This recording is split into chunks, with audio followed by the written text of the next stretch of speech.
Good evening. Good to have you all here tonight. Welcome from Matthew Werner and from Pastor Jensen. Tonight we're going to get a chance to talk about the wandering in the wilderness. As we're doing that tonight, we get a chance to cover the 40-year time span where they're wandering in the desert. Fortunately for us, so that we're not jumping all over, because there's a lot that's recorded about this period of time. We're going to focus in on one event in particular taken from Exodus chapter 32, and that's the events surrounding the golden calf. As we think about that time in the wilderness, if you do have this sheet, which can be found in the comment section on the video, you can see on there some of the various highlights that took place while the Israelites were wandering in that wilderness. You go through on that bottom there and you see one of the things about this that it really spans. You can see a lot of those events in Exodus and in Numbers as well. As we were thinking about this Bible study, we very much wanted to cut down on what we were trying to cover. Because there's a lot, as you can see on the bottom there. And there are so many interesting events that really are taking place while they're in the wilderness. I said maybe as we get to focus specifically on the golden calf, we'll be able to highlight and mention briefly, just kind of point back to some other ones and connect the dots there for you. One thing that I just remember for myself personally always thinking about was just this idea that the Israelites had this huge, long journey that they were going on. And then at some point, this bubble got popped for me when I realized, looking on a map, that in fact, this wandering in the wilderness wasn't this long journey, but instead it was that they just kind of wandered in various circles for a while. So I know that was something for me that was like, oh, and you think about that, and really, if you're going in a straight line for 40 years, think of all the places you could get to. But the reality is that a generation had to die out before the people were allowed to enter the promised land. And to really think with that they reached the edge of what was going to be the promised land. It did not take them that long. Right. I mean, you think large group of people, 2 million plus or whatever. Yeah, it took a long enough time still to go through the wilderness, but it was not, this was going to take a 40-year journey. They reached it relatively soon enough. And it's just then after they get there, because of their rebellion, the 10 spies saying, no, we shouldn't do it, we don't trust God. That's why they end up wandering for a total of 40 years, kind of aimlessly, with no actual goal, just other than to kill time. When you put it that way, it's something that really emphasizes that idea of the Israelites being set apart. You think about those nations around them, and they've for sure heard about what had happened that we talked about last week with the plagues. And now you get this really strange thing that the people are just wandering aimlessly in this desert. I just think that set apart from other nations became abundantly clear during this time. You see God's protection and providence is providing for them, even as He is disciplining them. Because, okay, if they don't have their own land, they're literally just kind of moving around, why wouldn't someone else attack them? Why wouldn't someone else overpower them? Well, it's because of the grace of God. Yeah. We'll get a chance to definitely highlight that grace of God today, too, in our look at Exodus chapter 32. We're really going to take two topics. For one thing, we're going to talk about what idolatry looks like here, and then think about what idolatry looks like in our own lives. And then we're also going to talk about leadership and some of the leadership qualities that were displayed here, some of the leadership qualities that weren't displayed here. And we're going to think about that in our own lives too. So that's where we're headed. See, it wasn't planned this way, but a good chunk of the chapter that we're actually going to look at was one of the lessons from this past week in worship. So we get some opportunity to dive in a little deeper on that. I thought you had planned it that way. No, coincidence. We'll start with Exodus 32, and we'll read verses 1 through 6.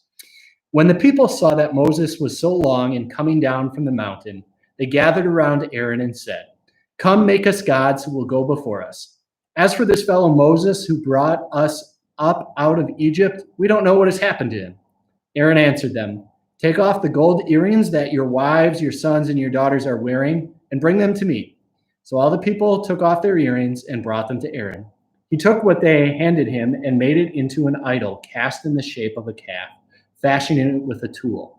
Then they said, "These are your gods, O Israel, who brought you up out of Egypt." When Aaron saw this, he built an altar in front of the calf and announced, "Tomorrow there will be a festival to the Lord." So the next day, the people rose early and sacrificed burnt offerings and presented fellowship offerings. Afterward, they sat down to eat and drink and got up to indulge in revelry. Maybe one of the first things that we should talk about is how the chapter starts. And it says that people saw that Moses was so long in coming down from the mountain. Well, how long was it? Moses had gone up there. It had been 40 days and 40 nights that they had seen him. So long. 40 days, 40 nights is a long time. It is a long time. But when you put in perspective as to the 400-ish years that God's people spent in Egypt, maybe it doesn't seem as so long. For sure.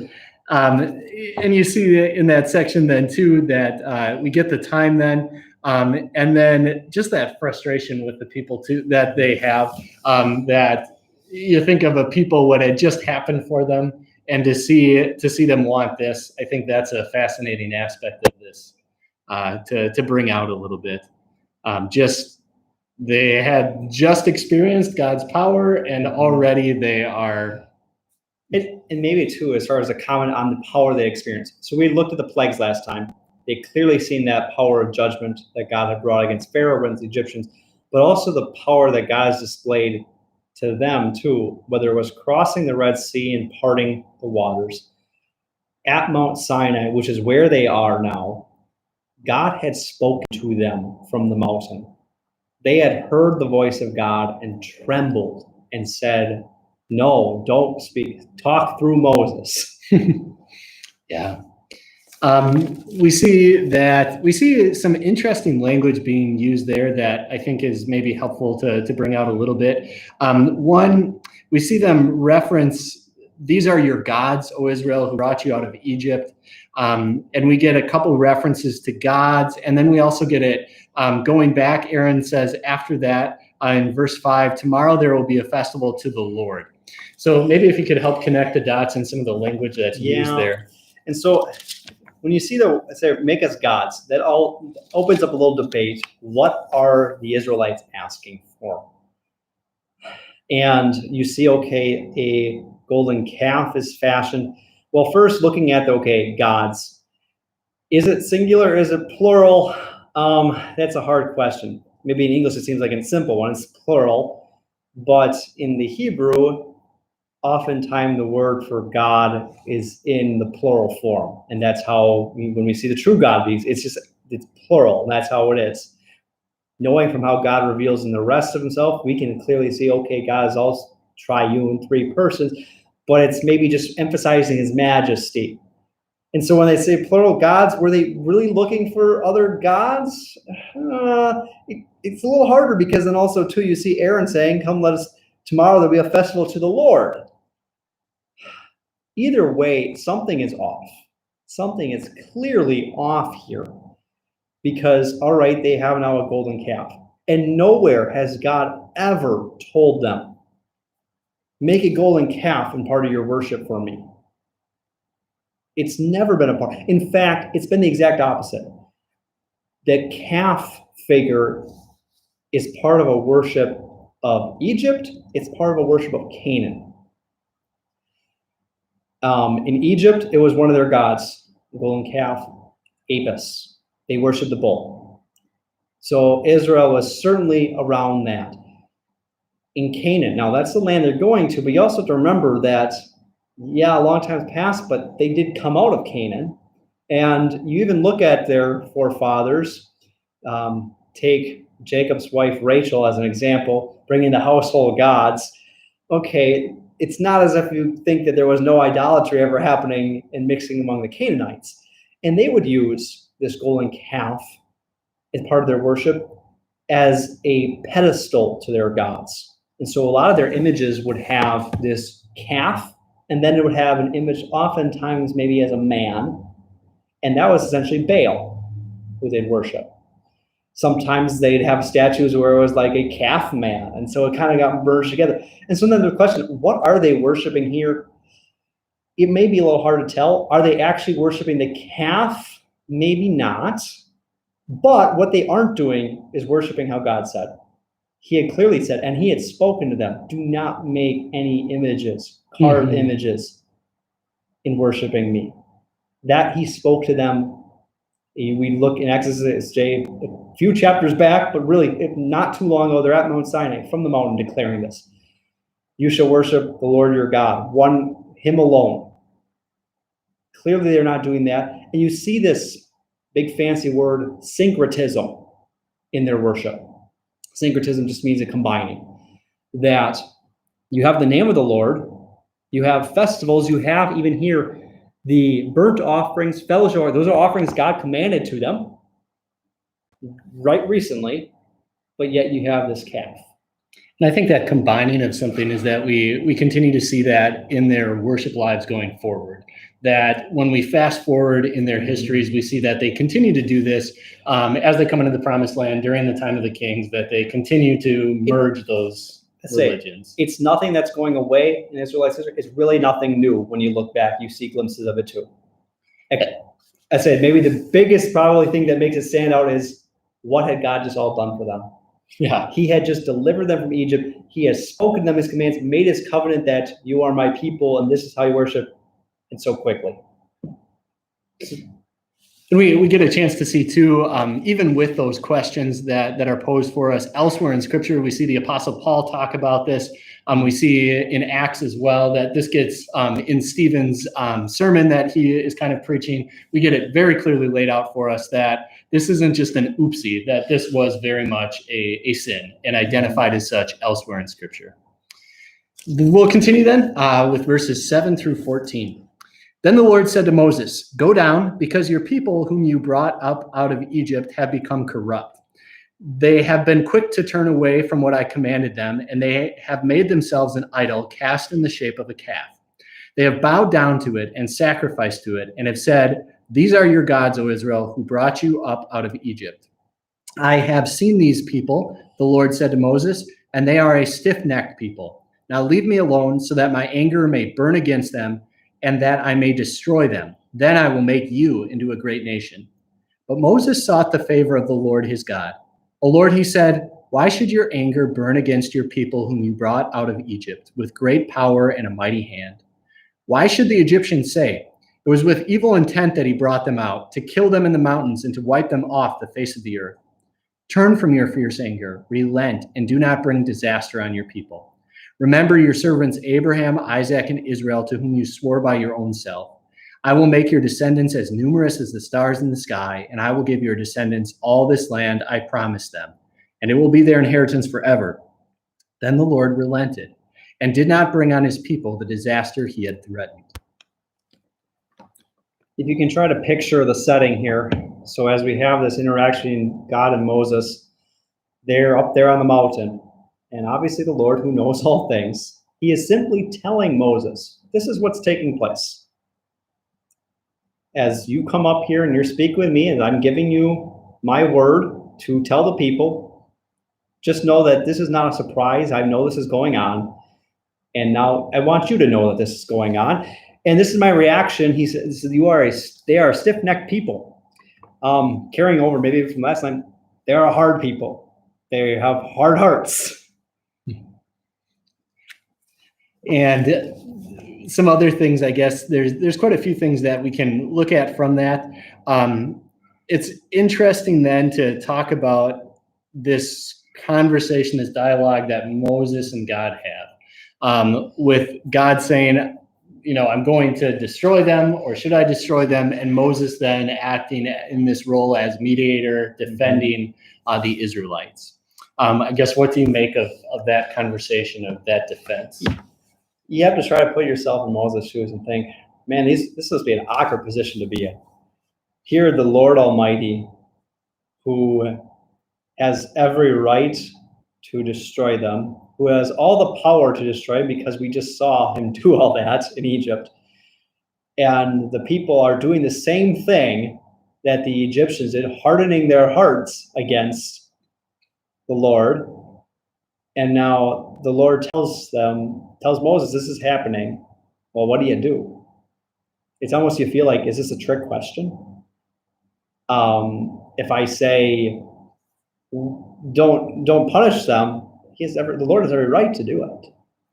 So how could I say that you shouldn't? Well, because of who else the Lord is. And I mean, maybe that's once again, keying off his name, the name being used here, the Lord, the God who made his covenant, who keeps his covenant. And that's what Moses does. He does not appeal. He does not appeal to God in any way saying, give him another chance. It's not, oh, they made a mistake this time, they'll do better next time. No, that's not it at all. There is no reason to defend it. Moses couldn't be tried. But simply going to the Lord saying, remember who you are.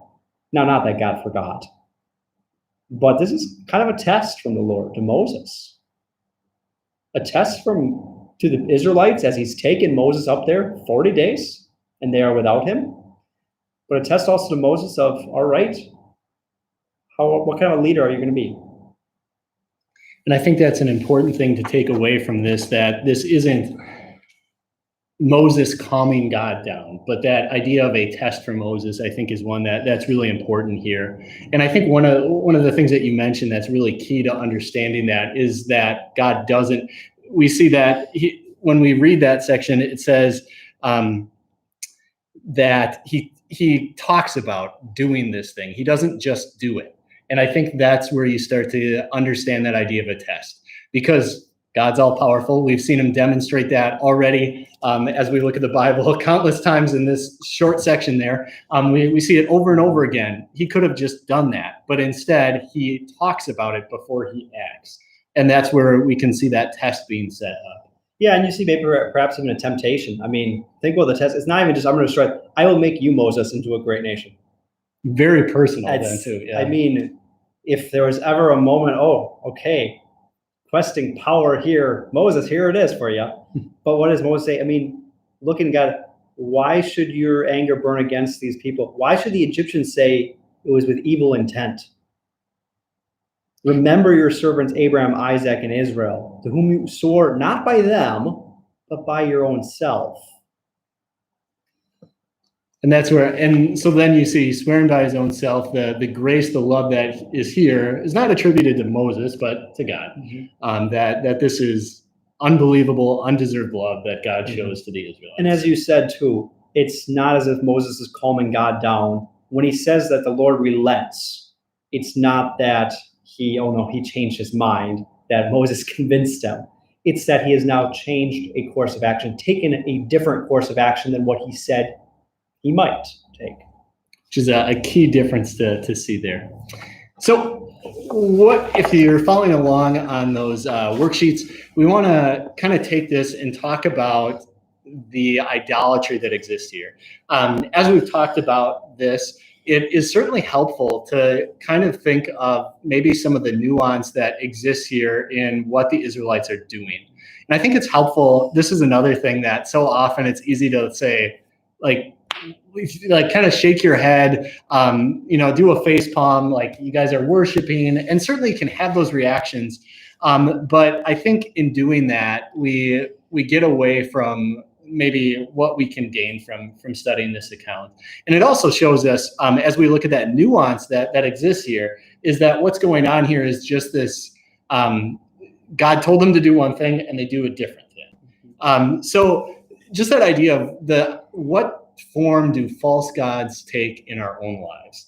And I think that's a good way to think about this account. And I think then as we look at this golden calf and realize this may not have been what you might call gross idolatry, they have now said that this calf is their God, I think that maybe hits home a little harder. Mm-hmm. And realizing that, oh no, they're taking aspects around from the cultures they've been immersed and bringing that into and clinging on to, all of a sudden it seems not so foreign anymore. I know one of the things that definitely made it really feel that way to me was just that idea of revelry. So they've kind of been sitting there, they don't know what to do. They've been there for 40 days. And then like in Aaron's mind, he sees like, okay, there's people that don't have anything to do. Who knows what was all going on? So let's have this feast, this festival. And then to see like this is something that clearly excited the people. And they knew what those kinds of things might look like. And so then they engage in that. And just be that thought. They are saying they are worshiping while at the same time clearly sinning in things that they're doing. And maybe then to think in our own lives, okay, think of worship in the corporate sense of coming to worship, gathering in God's house. Do we find ourselves sinning while we do that? Maybe it's a sinning of distraction. Maybe it's the sinning of simply not just distraction, but evil thoughts are going on in our minds during it. Is that really any different? Yeah, that's a good way to put it. I think too, just that idea of something, and we really get that of like something that's could be kind of almost seen as good. And I think that we can get that too with so many things. I think of the things that ultimately in my life I find to be really embarrassing to admit that this is taking the place of God. That's, I guess, how I would think about idolatry. To think that this thing, whatever thing it is in the moment, if it's a television show, if it is, a pastime, whatever it is that I don't want to admit, and it sounds so foolish to say this thing is taking the place of God. But when I think about those characteristics of what that feels like, of maybe that is distracting me from worshiping God. Maybe that is what I'm always thinking about. And it's that recognition that worship is not just what you do when you come to God's house. Worship is our whole life. Yeah. So that doesn't mean all of a sudden, what are these things that now are becoming higher priorities in our whole life? And you see, okay, what do they take it from? Really, it doesn't seem that out there. They took it from what they knew, what they were immersed in, what was their culture. We are all products of our own culture. Mm-hmm. You look at what is part of your life, it's because of what has been part of your culture. And those things become our idols. Yeah. And those things around us. And I think of how easy it is to just be enveloped in that culture and not to even realize what that is. And you just think of different cultural norms that you just think like, oh, this is just what people do. Mm-hmm. And not stepping back and realizing, yeah, this is, and so with so many of these things too, this is a good thing. The one that's jumping into my mind right now is just like Packer games or sports events. And it's easy, I guess, from my mind jumps there right now because we don't have them. But I think about that as something that, yeah, it's not bad to watch a sports event. It's not bad to get together and watch these things, but how quickly, and this is seemingly, I think, where idolatry typically goes, is something that's good, and you make this good thing into something that's better than it should be. Entertainment is certainly part of our culture. Yeah, that's our culture is entertainment. And so whether it is sports, whether it is more outdoor sporting, you're hunting, you're fishing, whether it is more the socializing, whether it's in person getting together with friends when you can do that, or whether it's a social media. Those are things that are part of our culture. It's the amount of time we spend on our devices. Yeah. Is this our golden calf? And just that question, and one thing that I've found to be pretty telling in my own life too is just asking that question on a regular basis, because what I find is that golden calf changes all the time. Mm-hmm. And in a given week, it could be one thing, and then the next week it's something entirely different. And you think, one of the questions we have on there, how we perverted the blessings. It's not that those things were bad. Look what they made the golden calf out of. The things that they had just received, right? As gifts. All the joy, yeah. What God had said, I will send these out, and when he blessed them, saying, take all the Egyptians' gold. The very things, which almost then makes the sin seem even greater. That the things that God blessed you with are what you now use to sin against them, twisting and turning. But the reality is, that's really what we do with all of God's blessings. We somehow twist and turn them into finding ways that they are uplifting our hearts greater than God. It's, I think of what we often hear from people, family is the greatest blessing. Well, how often do we twist and then make family higher than God? And it's almost embarrassing, and it feels weird to talk about some of those things in that way. But I think when we're honest with ourselves, we can see that this can take the form of so many different things. And family is a great example. I mean, we saw it talked about that way in the gospel, that this was a direct warning from Jesus to say, like, this is going to be one of those things that tugs you away, and my word, my gospel will separate. I say, and we're going to see that also coming up later in this chapter too. Yeah. We see that it's, that God even pretty much asks his people, Israelites, put me before your own family, your own sons, your own brothers. Yeah. What a test. There's another question on there that I think the timing, the question reads, compare and contrast the timing when a false god enters into the lives of the Israelites with the times when false gods enter into our own lives. I guess when I looked at the Israelite situation here, they have this lull. They have this time when nothing's going on, and then they enter into idolatry because nothing else is going on. And that became a part of it. And I think there's other things maybe that we could look at with when the Israelites are falling into this sin, apart from there's 40 days that we're not doing a whole lot of anything. So you get up to no good, I guess. Yeah, you have that lull. You have what seems to be a bit of a vacuum from leadership going on too. And I think, with Moses being gone, now that's not an excuse. That's not an excuse. Aaron was still there. And maybe to make the point too, we mentioned that God had already spoke from the mountain to all of Israel. Moses is up there on the mountain with God right now, but also Aaron and 70 other officials had actually gone up and seen God too before this account. And so that even probably puts it okay. The timing even worked. Like, you had just been having a special interaction with God before this too. And so you have that seemingly quick. You also have a similar account that comes later in Israel's history, even using the same language. These are the gods that brought you up out of Egypt. When it comes also a different leadership vacuum with the split of the kingdoms, with the northern kingdom, the southern kingdom, Jeroboam puts up 2 golden calves and says these same words. And essentially his was a power play vacuum, leadership vacuum of, if I don't make worship here for them, they're going to go to Jerusalem. But this leadership, when it's not guiding towards God, not an excuse for the people, but the people seem to follow or essentially fall in their own ways. And that word you used, quick, I think is something that is really important to see here too, is that, like, the temptation is a quick shift, it seems like, and it just happens so fast. And that tells us something about being prepared in our own lives. How do we prepare with that word of God to be prepared for those temptations that are coming at us from so many different directions? Don't think you're going to see it coming, because at that point you've already been caught. Yeah.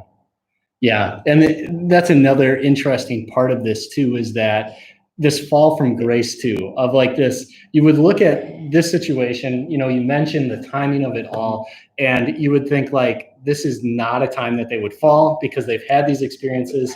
They just had this, and yet this is exactly when they fall. I say, but Satan's been laying his trap for years through them being around Egypt and that worship of false gods. And now, okay, all of a sudden now here is the opportunity to swing the door wide open. Yeah. Moses isn't there anymore. And then just so quickly it happens. All right, we're gonna continue then. We've got a few more sections to read, and in these, we're really gonna focus in on those characteristics of leadership. Certainly, we've seen some of those already. So as we're looking through this, certainly look to see if you can identify any leadership traits that Moses has. We'll try to come to the chat and look for some of those things that you pick out. And again, we've seen some of those traits already, but we'll continue to see them as we read through here. So we'll pick it back up then with Exodus chapter 32 with the 15th verse. We read, Moses turned and went down the mountain with the 2 tablets of the testimony in his hands. They were inscribed on both sides, front and back. I know when we were reading through this together, that was something, whoa, it's not what you normally see in those depictions of 1, 2, 3, 4 through 10, one side, but 2 sides, lots of writing on these tablets. And so, all right, he's got those. The tablets were the work of God. The writing was the writing of God engraved on the tablets. When Joshua heard the noise of the people shouting, he said to Moses, "There is the sound of war in the camp." Moses replied, "It is not the sound of victory, it is the sound of defeat. It is the sound of singing that I hear." When Moses approached the camp and saw the calf and the dancing, his anger burned, and he threw the tablets out of his hands, breaking them to pieces at the foot of the mountain. And he took the calf they had made and burned it in the fire. Then he ground it to powder, scattered it on the water, and made the Israelites drink it. We mentioned already, okay, we got tablets with writing on both sides, and maybe just take even a closer look and thinking in verse 16, the tablets were the work of God. The writing was the writing of God engraved on the tablets. How has God revealed his word up to this point? Remember, this is the second book of the Bible. Genesis, Exodus, Leviticus, Numbers, Deuteronomy, all written by God through Moses. Up to this point, Oral, right? it was Spoken. all verbal. Yeah. And so here we have God doing something so special, putting it in writing for people. And then what do we see happen? Boom. Right? I mean, Smashed down. And here is just a visible display from Moses of what the people had already done. What God had already told Moses they had done when he was up on the mountain. Here is a very, I'd say, life example of them. It's illustration through action. This is what you've done to what God has declared, what he has written down for you. It's broken.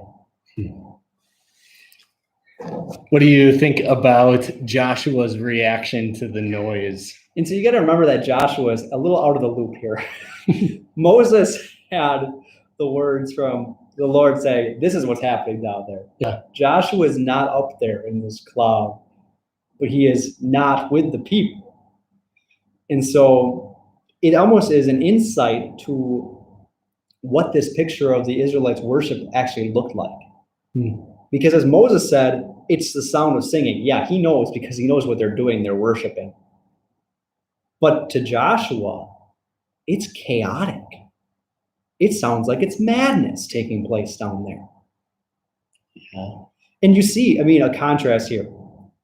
This is not the same Moses that we just saw in the verses before, or seemingly not. You have Moses there speaking to God, and the tone is very different. All of a sudden now he's burning with anger and smashing something very precious, more, you could say, really more precious than you'd say if we were throwing our Bible out, which, okay, this is the word of God, engraved by God himself, the tablets. Well, what's going on? And I just want you to think about this. We'll touch on it later. Both of these examples show the strong, godly leadership of Moses in different ways. We'll leave it at that for now. Nice cliffhanger. It's sort of interesting to see, too, that he grounds it to powder and they drink that. They don't really read into any significance there, but that's what he did. Yeah, just I think one more very touching to the senses of showing this is what your sin. Now you have to eat it. Mm-hmm. Yeah, yep. Okay, moving along, 21 through 24. He said to Aaron, "What did these people do to you that you led them into such great sin?" "Do not be angry, my lord," Aaron answered. "You know how prone these people are to evil. They said to me, 'Make us gods who will go before us.' As for this fellow Moses who brought us up out of Egypt, we don't know what has happened to him. So I told them, 'Whoever has any gold jewelry, take it off.' Then they gave me the gold, and I threw it into the fire, and out came this calf." The interesting Aaron's account. You read it, and it's going along like verbatim what happened, verbatim what Moses had recorded, and then suddenly we get to the calf just seemingly jumping out of the fire. You can't help but laugh. Like, are you serious? This is your excuse? This is worse than saying a dog ate your homework. Right. And you see his whole thing scattered with excuses. we get Moses asking what they did, and then Aaron saying, "Oh, you know how prone they are to this kind of behavior," making excuses for what he did. And that's going to be a key contrast we're going to see between Aaron and Moses, of how Aaron responds to what the people acted versus how Moses responds to how the people have acted. And you see, or even Aaron's opening words now, it's to Moses, "Don't be angry, my Lord." Well, yeah, that's his number one he's concerned about how Moses views him. Moses is angry. Yes, okay, I get it. Moses just smashed the tablets and now made you drink water with the powder that you burned from this calf. Maybe a comment here, a golden calf. Since it's burned here, likely it was coated with gold. I guess it's possible. It could have been solid gold, but likely it was wood. And so there you're getting some of the ash in there. But don't be angry with me. Well, of course he's angry, but it's almost like, not me though. It wasn't my fault. These people. Yeah. Yeah. And you think of Aaron's role in this, and very much a leader among the people. And very much, for him to say this is just like it. Even that comment is almost as striking as the calf jumping out, like just hands off, even though, wait a second, aren't you the one there's a reason Moses is asking Aaron. It's striking here too, and to recognize that we don't have anywhere recorded as far as before this, the Israelites saying, "Make a calf." They simply said, "Come make us gods," or "Make us an image for a god." And then it said that Aaron made a shape of a calf. Was this a voluntary thing that he decided this calf? We don't know. At least according to Aaron at this point, as he's trying to deflect everything, a calf jumped out. Well, we know that didn't happen. Verse 25, Moses saw that the people were running wild and that Aaron had let them get out of control, and so became a laughing stock to their enemies. So he stood at the entrance to the camp and said, "Whoever is for the Lord, come to me." And all the Levites rallied to him. Then he said to them, "This is what the Lord, the God of Israel, says. Each man strap a sword to his side.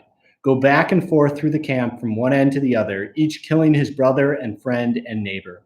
The Levites did as Moses commanded, and that day about 3,000 of the people died. Then Moses said, "You have been set apart to the Lord today, for you were against your own sons and brothers, and he has blessed you this day." There's a few parallels that God places here that I think are good for us to look at as he's showing a comparison. The verse right before this, Aaron said, "Out came this calf." And now if you've ever seen a calf come out of somewhere and leaping out, it runs around. But yet the next words, the people were running wild. It's not the calf. It's the people who are running wild. And then the other one is Moses saw that they were out of control and so become a laughing stock to their enemies. Were those not Moses' words to God saying, "Don't destroy them, because otherwise, how will the enemies, the Egyptians, view?" But yet, what are God's people still doing though? Moses pleaded to God, "Don't destroy him, because then essentially you'll be a laughing stock." Well, the people here are making the Lord a laughing stock to the enemies too. Yeah. So we get the command from God through Moses that he says that whoever's for the Lord, come to me, and all the Levites rallied to him. So we see the Levites come, and then we get that command that they're told to go and kill the people, and we read 3,000 people died on that day. Fulfillment of a prophecy that we get here, or kind of getting into that fulfillment of a prophecy, I guess, tying into those events, that the Levites would, their inheritance and things like that. Yeah, so the Levites get set apart here, and I mean, the Levites are going to be designated to handle the holy things of God. Now, we see, okay, coming from the line of Aaron, you have the high priest and the priests there.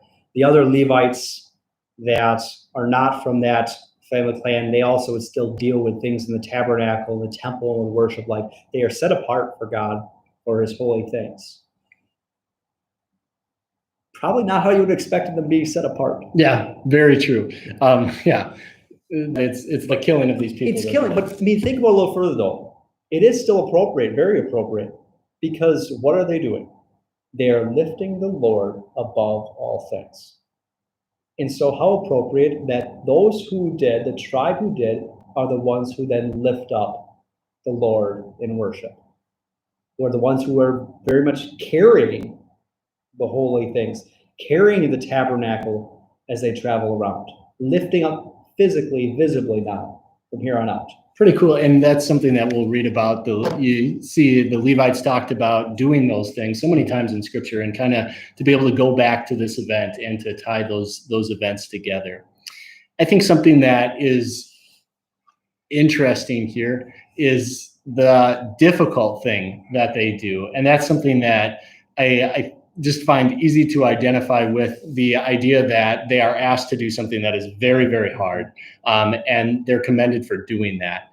And I think that this can get twisted into thinking like, okay, these bloodthirsty men, and they are rewarded for this.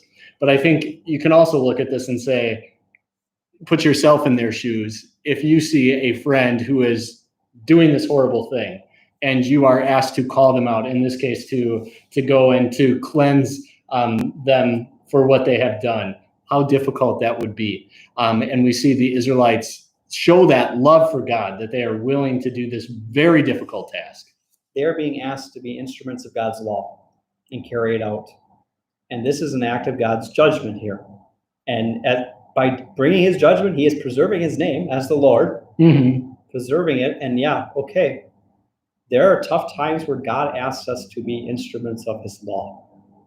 No, he has not asked us to take someone's life and do this. The situation is much different. But there are times where he has asked to go and confront and sin and say that this is, you are sinning against the Lord, you are lifting this up instead of the Lord. And perhaps the times we find it the most difficult is when the relationship is close. Yeah. When it's a brother, a son, a family member, a close friend. It's so easy to kind of take that leadership approach of Aaron in those situations, I find, and to say, this isn't my responsibility, to kind of brush it off, to act as if, I'm this person, I'm their relative, I'm not their pastor, or I'm not their spiritual overseer. So someone else handle that. And here we do get that there are times when we are called to bring bad news, to not be nice people, in the sense that we have to share tough love. And it's always uplifting the Lord, and it's done out of love for them to uplift the Lord in their life. Yeah. All right, we'll take the last 5 verses then of chapter 32. The next day Moses said to the people, "You have committed a great sin, but now I will go up to the Lord. Perhaps I can make atonement for your sin." So Moses went back to the Lord and said, "Oh, what a great sin these people have committed. They have made themselves gods of gold. But now, please forgive their sin. But if not, then blot me out of the book you have written." The Lord replied to Moses, "Whoever has sinned against me, I will blot out of my book. Now go, lead the people to the place I spoke of, and my angel will go before you. However, when the time comes for me to punish, I will punish them for their sin." And the Lord struck the people with a plague, because of what they did with the calf Aaron had made. You can't help but notice Moses' reaction now. And once again, this doesn't seem to be the same Moses. Right. Here he comes down, burning with anger, smashing tablets, drink this water with the melted gold. And then he says, "I will go up to the Lord. Perhaps I can make atonement for your sin." That's the kind of leader Moses is. As much as he came hard on them because they needed it, as much as he was upset, look at that love.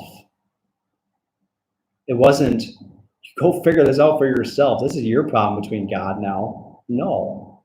perhaps I can make atonement for your sin. Yeah, that talk about love. As you're thinking, we'll come for the chat. If you do have any of those characteristics of Moses' leadership, please go ahead and you can share those in the chat. We'll continue to talk through some of these verses, but just if you do have them, please leave them in the chat, and we'll get a chance to share some of those as we get to that point. So we see that. What about the idea that they're going to have this plague? It's that timing is pretty interesting. Yeah, and I think that ties in too with what the Lord spoke to Moses. So Moses says, perhaps I can make atonement. No, Moses can't. And that's, God makes that clearly known. Moses, you cannot exchange your life for theirs. It doesn't work that way. Only a perfect life, the life of his son Jesus, is going to make atonement. Yeah. And Moses here is offering to even have himself blotted out of the book of the covenant, blotted out of eternal life. And with those words, that's an interesting thing. We hear this. I think it's an expression that gets tossed around in religious circles from time to time, the idea of this book of life, and we have it referenced here. So what does that mean? Yeah, so you see that word coming up, and perhaps the one we're most familiar with is when it shows up in Revelation, God talking about the book of life. You have really, as far as the book of the covenant, God made this covenant with his people, and this covenant is that he would be their God, everlasting to everlasting. And so they have this covenant. That's really the first what it's mentioning here, that, okay, Moses saying, blot me out of your covenant. Well, cut me off. And so that shows how. You get to the same. Essentially, you get to the same point. I mean, it's okay. You're death. Mm-hmm. Moses is ready to sacrifice his own life for these people, not just physically, but eternally. And that's where you think, okay. And then you get this plague. And what is the Lord saying here? It's saying, I will make atonement, not you, Moses. So I will show my grace. I will also show my justice at my timing. And he struck down the people with a plague. He did bring consequences for sin. God does not, because he forgives sin, remove consequences of sin. One of the, like that phrase, how the mighty have fallen, just kind of, it just jumps out to me here. And I think that temptation, again, that can so easily creep into our own lives of thinking like, I would never fall into this sin. And just the reality that this presents is, I think, humbling. It's also comforting. Both of those things, just to think like, you would never think that this is where things were going to come. And yet that's exactly what happens. And then also to see that God's grace in this, but also to think like you wouldn't expect this to happen. And I think just playing that out in our own lives too, it's so easy to think like, I would never give into that temptation. This would never happen to me. If you would say like, my marriage would never be ruined, I would never give into that temptation. That's something that's never bothered me before. And yet the reality is that, and we see it just in many different ways here, that it's when we feel that way that we fall so easily. Mm-hmm. Because then the guard is let down. None of us should think that we're incapable of committing any sin. Yeah. God doesn't say that. In fact, God says that because we're corrupt through and through, we are capable of committing any sin. Now, with temptations, and then with that new life in the spirit in our heart, strengthening fight against, we may be closer to committing some sins than others, and others may be further away. But the sinful nature in us is capable of any sin. And when you think it's not, you're already taking one step in that direction. Yeah. Yeah. And it's that pride. That's where you see, okay, with the Israelites, they had declared to God, yes, we will worship you. You are our God. We will do these things you told us to. These things you told us to. Yeah. 40 days. 40 days. Yeah, that's telling. All right, to share just some comments from the chat about some of the leadership traits that Moses has. And certainly if you have others to add in here, please don't hesitate to do that. The way Moses, here's one from the chat. The way Moses reminds God of the promises he has made and appeals to God to make good on those promises. And that tells us something so fascinating about Moses is he doesn't use his earthly wisdom. He doesn't use whatever logic or arguments that may have existed at that time, but instead he uses God's own words. And it's so simple, but it's something that for whatever reason is so easy to push away from. We come to God because of who he is, not because of who we are. And that's now who we are is all the more reason why we are going to our God, because we need his help. But we go to him and can go to him because of who he is. And that's what Moses does. It's the promises of who God is. Appealing to that. It's not because we bring anything to the table. And that is where this leadership that Moses exhibits pours forth from, is from God. And that's exactly who he's always pointing to in these sections. He's always going back to God himself, not taking things into his own hands, but continually going back to God. And I think that gets highlighted so well by that comment. Thank you for sharing that in the chat, just reminding God of the promises he made. And there you see, and how he speaks, seemingly so much patience on Moses' part there to God, and appealing this on behalf of God's grace. But yet that doesn't mean that Moses doesn't proclaim law. Coming to God, you only can approach God with his grace because of his grace. But now Moses recognized when he comes down from that mountain, who is he? He is God's servant. He is God's representative before the people. Up on the mountain, he is speaking to God. Mm-hmm.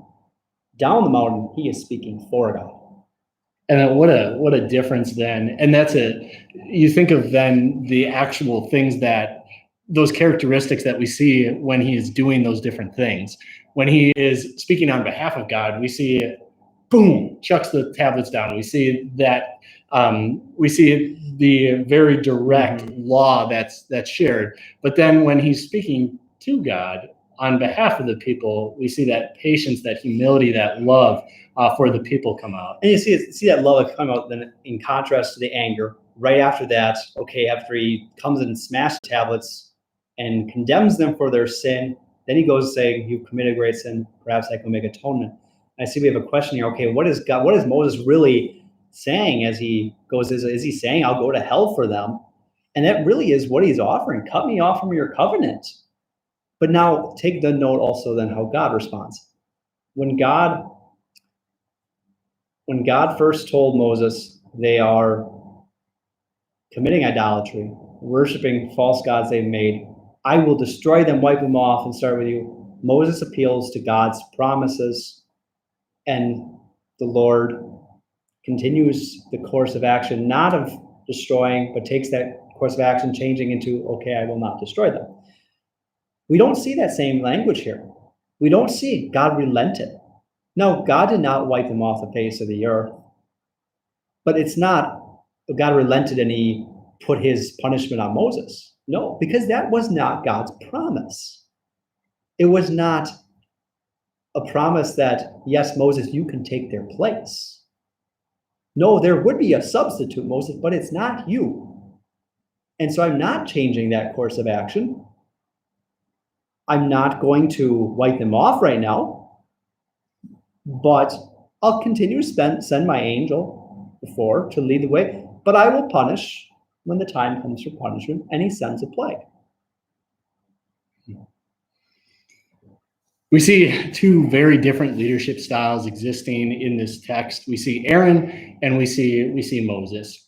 If I were to characterize what Aaron does, I guess I see this people-pleasing attitude of, the situation gets out of control. How does Aaron try to handle it? He tries to appease the people. How does he try to appease them? He does this by trying to get them under control, by making this golden calf, by appealing to this festival, their senses, and maybe thinking they're going to kind of police themselves. And then at the same time, when Moses comes down, he doesn't want Moses to be angry with him. So I see this kind of like very people-pleasing, wishy-washy attitude that Aaron is demonstrating. No, I would agree. It's definitely wishy-washy.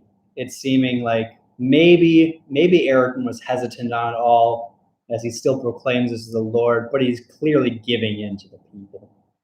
And it's okay, this will be better for me than to have however many thousands, couple million people upset with me. But then all of a sudden here comes Moses back again and okay, whoa, it's not my fault. And maybe you see that contrast here too with what Aaron says, contrast between Moses. Aaron is quick, point the finger at the people. Mm-hmm. Whereas Moses was first, God, you are God, you are the Lord. And then even saying, me. He's ready to take place, sacrifice, whereas Aaron was ready to sacrifice anything but himself. And that, I think, hits the nail on the head here. Even a cat, golden cat, sacrifice to that. is just the idea that and I think that's the biggest sign of leadership that we get here. Like that number one characteristic I would say from Moses is just this selflessness in comparison to the selfishness. And I think that's exactly what biblical leadership looks like. And even when you look and say maybe it was a little misguided when he was trying to put himself in the place, the motive, what's in the heart is pure behind it. Mm-hmm. Yeah. Very, very, very good to point that out, that it's not like this, then I'll be seen as this savior for the people, but instead it's this loving attitude that he demonstrates. I guess other things about Moses that his leadership sharply contrasting. I think we see Aaron doing easy things, and we see Moses doing hard things. Hard things in approaching God and talking to God about these things. Making the people drink this water. Killing the people that continue to engage in idolatry, in putting themselves above God. These are all really hard things that Moses is doing versus Aaron, and perhaps maybe the hardest that we just don't even think, because we think of actions more than words, but he had to defend the people before God. Yeah, I mean it would have been so much easier standing before the Lord Almighty and saying, "No, please, no, don't wipe them out. Yeah, or take me instead." Right. I just think it's such a difficult thing to do. Let's think about that today. I think about this because right now in our world, I think we need godly leaders, and just thinking about what are some unique traits that godly leadership displays. And I think we talked about some of those things, but kind of thinking how those things present themselves in our world. And like I said, I think pretty strongly we need godly leadership. What does that look like? Yeah, and maybe what doesn't that look like too? Maybe that's the thing. Yeah, Aaron is very much concerned about what's going to happen. Mm-hmm. What's going to happen? That does not seem to be Moses' concern. It's not what are the people going to do? How are they going to react? It's simply, okay, this is what God says. And that, I think, is something that is so beautiful to highlight in our world today, when it's so easy to have that kind of wishy-washy attitude of Aaron. I think there's more than to try to think what's behind it too. I mean, and really, okay, in all practical human terms, Aaron and Moses stood at the same position. One single man with the people. Mm-hmm. The people come and say, let us make gods for us. Aaron gives in. Moses comes down from that mountain. He is still just one man. And you have all these people worshiping and doing this. There could have easily been that fear of, well, they could do anything they want to me. Mm-hmm. But it's not what's going to happen, because the power and strength is, okay, I have God on my side. This is what his word says. Yeah. And we look at that then, I think, in our own lives, that foundation that we have of God's word and what all of us are called to do with that word of God, which is to proclaim it, to defend it. And that becomes a guiding principle in our life. And in our lives of faith as followers of Christ, that is what we do with that word. And I think, yeah, that's the thing. It's that in our lives of faith, trusting in God, that's what, is going to make a godly leader. It's the trust in God that then leads it to react, to respond according to God, regardless of what other people may do. That was the same with the Levites. Yeah. Word of God calling and saying, come rally behind. Did they know what was going to be? No, they rallied before that. Yeah. And then they did it. And so that's too okay. To simply, all right, God says this, and recognize I may not realize what path this is taking me on, but if God says it, I'm going to do it. And that's a great thing to point out with the Levites, that they are not asking, okay, Moses, what do we get out of this if we do it? But they just do it. Yeah, and I say that ties them right in what you mentioned with Moses being selfless. It's never looking, what is in this for me? It's always looking, serving others. Yeah. And again, I think that it's really key to be able to look at this and to say that we all have this calling as brothers and sisters in faith, that this is not something that is set aside for just the Moseses of the world, just the pastors, but rather this is something that all of us have that responsibility at different times and in different places to do this, and ultimately to stand for God. Yeah. All right. Thank you so much for the participation in chat today. It was super fun. Thank you for the digital donuts. I know that you can't see this in the video, but we had those brought today, so that was pretty fun. And some of the questions and things like that, that's great to see. We'll be back next week, same format, and next week we'll at Gideon. So you see him on the top of our timeline. That's where we're going. One of the judges will kind of cover that period by looking at Gideon. Another massive period of time, but we'll focus in on that one person. And even with that one person, there are certainly a lot of things that happened to Gideon. So that'll be fun to see Gideon. Certainly another man of God, another call of leadership, but someone who gets that call in a very unique way and certainly handles it in a very different way too. So I'm excited for that for next week. So thank you all for joining in tonight, and for those that are watching this at different times, thank you for that too. May God bless us, and may God continue to be with us. Good to have you tonight. Good night.